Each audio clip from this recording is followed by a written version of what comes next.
politics were those of prophylaxis. My opponents preferred those of palliation.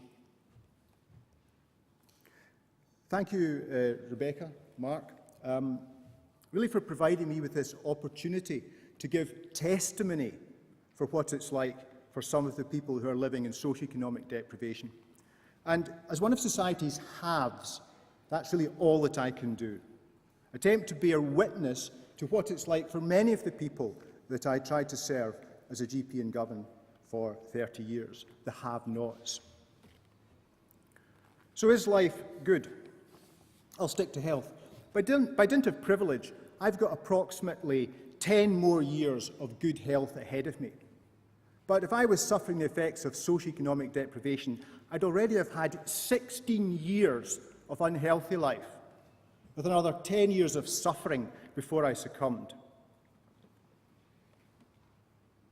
I'd be at risk of almost all the diseases that you can think of. The vast majority of these follow a socioeconomic gradient. COPD, coronary heart disease, stroke disease, cirrhosis, cancers, drug and alcohol problems, obesity, the modern equivalent of malnutrition. And not forgetting about loneliness, social isolation, a whole raft of obvious anxieties, but also the less obvious but all-pervasive anxiety of status anxiety. Having the misfortune to live trapped at the wrong end of the curve in a consumerist, materialistic society. Poverty. The prediction just 2 weeks ago that children born of single parents face a lifetime of financial poverty. At the same time, rather ironically, in the back page of the same Glasgow Herald, being informed that the Chief Executive of Care and Energy will see his salary rise by 40% to £2.99 million per year. No wonder there is appropriate hopelessness. And what about death? Is death any better?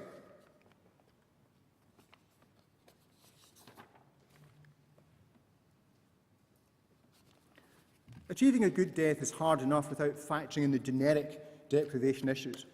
Poor housing, poorer nutrition, lower levels of literacy, poorer access to public transport, poorer access to IT, apart from the obvious financial issues. And then there's the cause of death.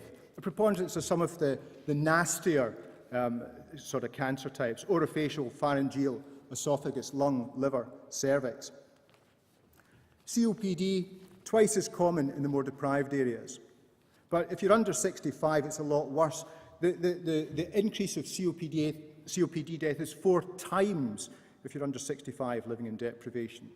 Twice as common to die under the age of 65 of the smoking-related cancers or of heart disease.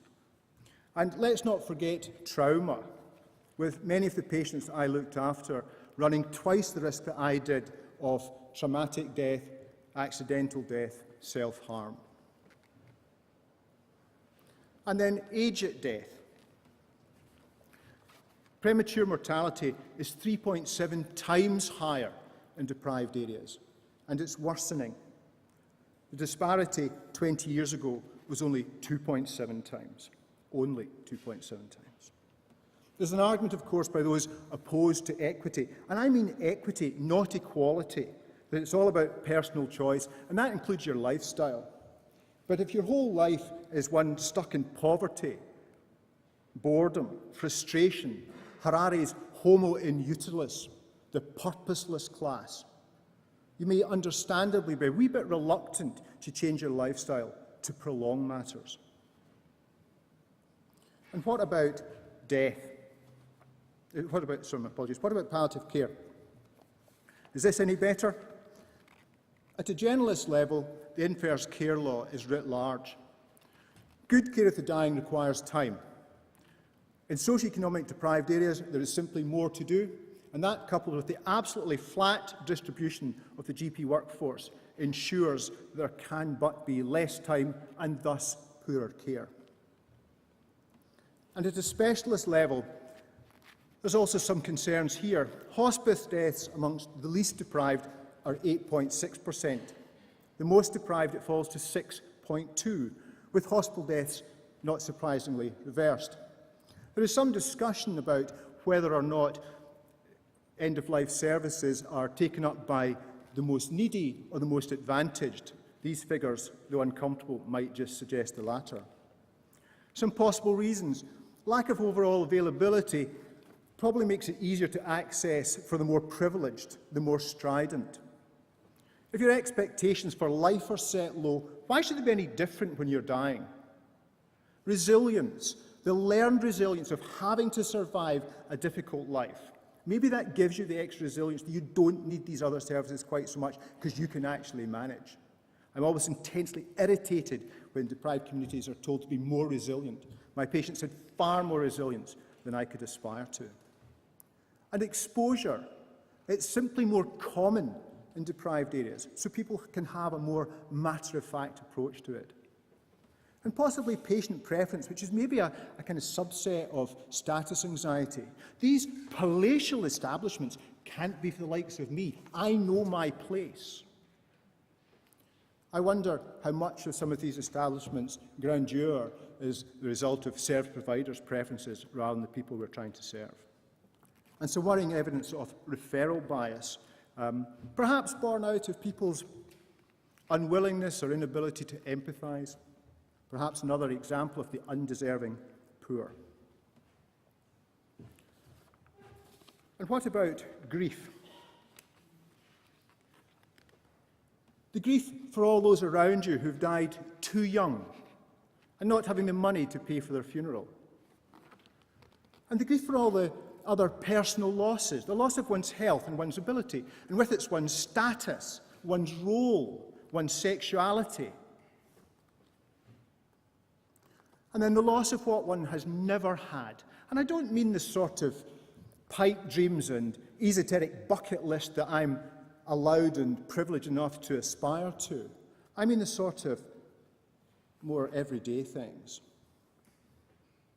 The loss of gainful employment. The loss of an income that allows one to enjoy interesting food rather than the bare essentials. A glass or two of a nice Italian red, a pint of craft beer rather than high-proof cider. An income that allows one the sort of clothes that afford dignity. A financial status that is the absolute antithesis of what, in the documentary The Divide, a former VP of Deutsche Bank described as "fuck you money."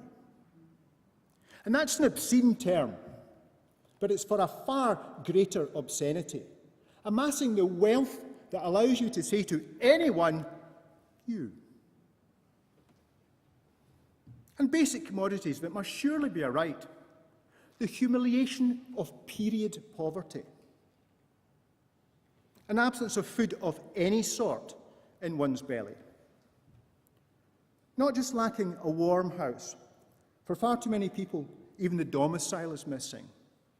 The average age of death if you're homeless is 47. I've passed that by 13 years. And good grief. It's not that we don't know that this is important. This from the WHO last year. There is ample evidence that social factors, including education, employment status, income level, gender and ethnicity, have a marked influence on how healthy a person is. In all countries, whether low, middle or high income, there are wide disparities in the health status of different social groups. The lower an individual's socioeconomic position, the higher their risk of poor health. Health inequities are systematic differences in the health status of different population groups. These inequities have significant social and economic costs, both to individuals and societies. And it's important that the WHO are using the term inequity rather than inequality.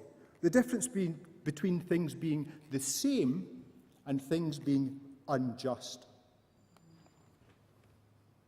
And we know that it's worsening. The gap between the haves and the have-nots is wider now than it's been for the last 100 years. The Trussell Trust handed out 5 times as many 3-day emergency food packages than 5 years ago. In Scotland, 17% more last year than the year before, including 55,000 to children. At the same time, The wealth of the top 1% in the UK is estimated to have doubled. Austerity looks like being one of the most vicious inequities yet. So good grief, why is this not being addressed? At a societal level, I would suggest that we have the combination of the cult of the individual and what Tudor Hart described as greed-based capitalism. And these two together really favour the privileged. And they also allow that rather uncomfortable business, which is all that those who live in disadvantaged circumstances need to do, is to change their own behaviour. We don't need to do anything about the circumstances that they have been born into. And what about the more privileged? Why have we done so little? Maybe if I just take myself as an example of the typical privileged doctor. I'm from an affluent middle-class background. Though living in Dunoon, I escaped the private education that is the precursor to many medical careers. As a student, I have no memory of being taught about socioeconomic inequity and health. And that's despite attending the University of Glasgow, the epicentre of Scotland's deprivation. And though doctors see the effects of inequity on health daily, day in and day out, we are pretty immune to seeing socioeconomic inequity itself. If I had chosen to work in hospital or in a more affluent part of Glasgow, socioeconomic inequity might have remained or been allowed to remain a slightly abstract concept. And there can but be a conflict of self-interest. Any attempt at the sort of progressive fiscal policies that some countries use to lower their Gini coefficient would have a negative financial impact on me. All hell breaks loose at any attempt from the Scottish Government to raise taxes for the more affluent. And I think it's a small step to suggest that the sort of things I'm talking about for me are exactly the same for the other privileged groups in society, who just happen to be the groups that tend to set the rules. And government has a clear role. This from Hubert Humphrey, the late Hubert Humphrey, an American senator.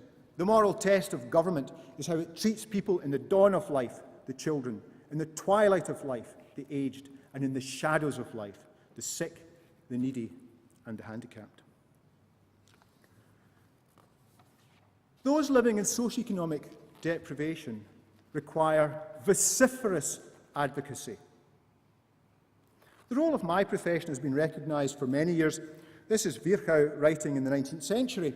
Medicine is a social science, and politics is nothing else but medicine on a large scale. Medicine, as a social science, as the science of human beings, has the obligation to point out problems and to attempt their theoretical solution. The politician, the practical anthropologist, must find the means for their actual solution. The physicians are the natural attorneys of the poor, and social problems fall to a large extent within their jurisdiction. And jumping a century and a half, Donald Berwick addressing Harvard graduates, and your voice, everyone, can be loud and forceful and confident, and your voice will be trusted. But I think it will take much, much more than just the doctors. I would argue that all those who are lucky enough to be more privileged have the same moral test to face that Humphrey talked about. To become a man is to be responsible, to be ashamed of miseries that you did not cause. We are all responsible to see good life, good death, and less grief in socioeconomically deprived communities. Requires action to address the causes of deprivation. And we, the more privileged, have a moral duty to advocate that these actions are taken. How much right have we to go on being patient on behalf of others?